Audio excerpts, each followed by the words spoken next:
নমস্কার বন্ধুরা, আমি অনিন্দ এবং আজকের ভিডিওতে আমরা ফটোশপের দুটি গুরুত্বপূর্ণ টুল মার্কুই টুল এবং ল্যাসো টুল নিয়ে আলোচনা করব। চলে আসুন শিখে নিই। প্রথমে আমরা একটি নতুন ব্ল্যাঙ্ক ফাইল করব। এক্ষেত্রে আমরা কাস্টম যে সাইজটি রয়েছে সেই সাইজটি নিয়ে আমরা শুরু করব।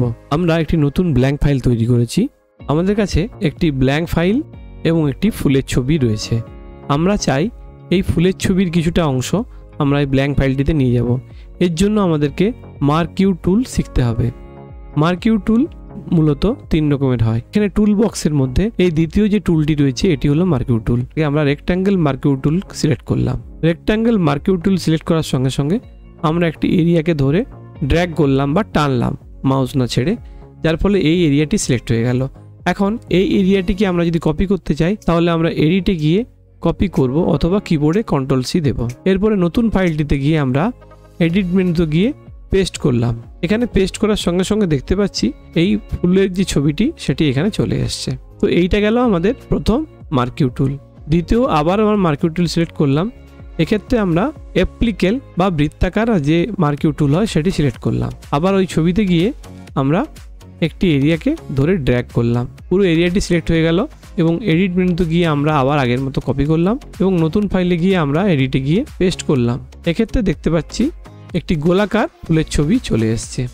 তো এই দুটি হলো আমাদের মার্কিউ টুলের উদাহরণ।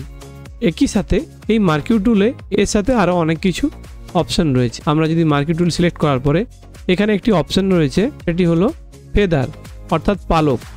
এই যে আমরা ফাইলগুলি কপি করেছি এর প্রান্তগুলি খুবই হার্ড বা ভীষণ দৃঢ়। আমরা চাই এই সাইডগুলো, ছবির সাইডগুলো একটু সফট হোক। সেজন্য আমরা কি করব, এই ফেদার যে অপশনটিতে এখানে একটি অ্যামাউন্ট দেবো 20 অর্থাৎ 20 পিক্সেল। তো আমরা যদি আবার প্রথম থেকে এরিয়াটি সিলেক্ট করার পরে কপি করি, আমরা কিবোর্ডে কন্ট্রোল+C দেব এবং নতুন ফাইলে গিয়ে কন্ট্রোল+V অর্থাৎ পেস্ট করি। সেক্ষেত্রে দেখতে পাবো এর সাইডগুলি খুব সফট হয়ে রয়েছে। এখানে একটা কথা বলা দরকার, এখানে যে তিনটি ফুলের ছবি রয়েছে এটি তিনটি আলাদা আলাদা লেয়ার হিসেবে ফটোশপের ফাইলের উপর রয়েছে। এখানে আমরা দেখতে পাচ্ছি ব্যাকগ্রাউন্ড লেয়ার, এটি লক অবস্থায় রয়েছে। তারপরে লেয়ার 1, লেয়ার 2 এবং লেয়ার 3, তিনটি লেয়ার রয়েছে।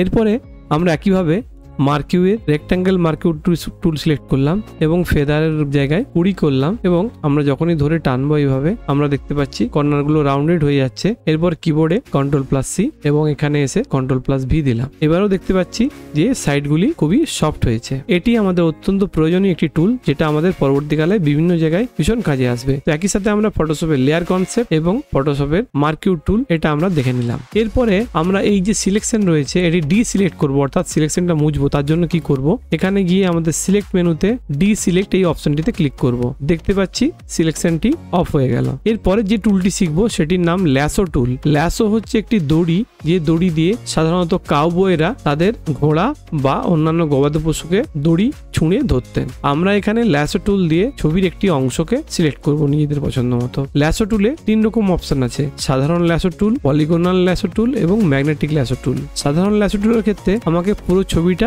নিজের মতো করে কাট করতে হবে। এখানে আমি ছবিটির পামড়ির পাশে পাশে মাউস ক্লিক করে না ছেড়ে আমি টুলটিকে সিলেক্ট করার চেষ্টা করছি। খুব একটা ভালো হচ্ছে না, যতদূর সম্ভব চেষ্টা করছি তাড়াতাড়ি করে করার। এই ফুলের এরিয়াটি সিলেক্ট করলাম। সিলেক্ট করার পরে আবার আগের মতো কিবোর্ডে গিয়ে কপি এবং নতুন ফাইলে গিয়ে পেস্ট করলাম। এর পরের যে ল্যাসো টুল রয়েছে সেটি হলো পলিগোনাল ল্যাসো টুল। পলিগোনাল ল্যাসো টুলটি হলো আমরা বারবার ক্লিক করে করে ছবিটিকে আমরা সিলেক্ট করতে পারি। আমি খুব শর্টে ছেড়ে দিচ্ছি, আপনারা এটি বসে বসে ভালো করে প্র্যাকটিস করবেন। এইভাবে আমি পুরো এরিয়াটি সিলেক্ট করলাম এবং এডিট মেনুতে গিয়ে কপি এবং নতুন যে ফাইলটি করেছিলাম সেখানে আবার পেস্ট করলাম। তৃতীয় আমাদের যে অপশনটি রয়েছে সেটি হলো ম্যাগনেটিক ল্যাসো টুল। ম্যাগনেটিক অর্থাৎ চৌম্বকীয়, কিন্তু ছবির মধ্যে কোনো চুম্বক নেই। এক্ষেত্রে ম্যাগনেটিক ল্যাসো টুল কিভাবে কাজ করে, দুটি অংশের মধ্যে যে কালার ডিফারেন্স আছে সেই কালার ডিফারেন্স বরাবর কাজ করতে থাকে। আমি এখানে মাউসে ক্লিক করলাম, আমি জাস্ট কিছুই করছি না, আমি পাশ দিয়ে মাউসটি সরিয়ে নিয়ে যাচ্ছি ও যেখানে যেখানে কালার ডিফারেন্স পাচ্ছে সেই জায়গার পাশে পাশে পামড়ি এবং পেছনের সবুজ অংশ এর মাঝের যে কালার ডিফারেন্স রয়েছে ওই পাশ দিয়ে যাচ্ছে। আমি জাস্ট মাউসটা বুলিয়ে দিচ্ছি, তাতেই কিন্তু কাজ হয়ে যাচ্ছে। আমাদের এরিয়াটি সিলেক্ট হয়ে গেছে। আবার আমরা এডিট মেনুতে গিয়ে কপি করব এবং নতুন যে ক্যানভাসটিতে সেখানে গিয়ে আমরা পেস্ট করব। এই ছিল মার্কিউ টুল এবং ল্যাসো টুল। এই দুটি টুল আমাদের পরবর্তী ক্ষেত্রে খুবই কাজের হবে, তাই এই দুটি টুল খুব ভালোভাবে শিখতে হবে। এরপর আরো অন্যান্য ভিডিও নিয়ে আপনাদের সঙ্গে দেখা হচ্ছে। ধন্যবাদ।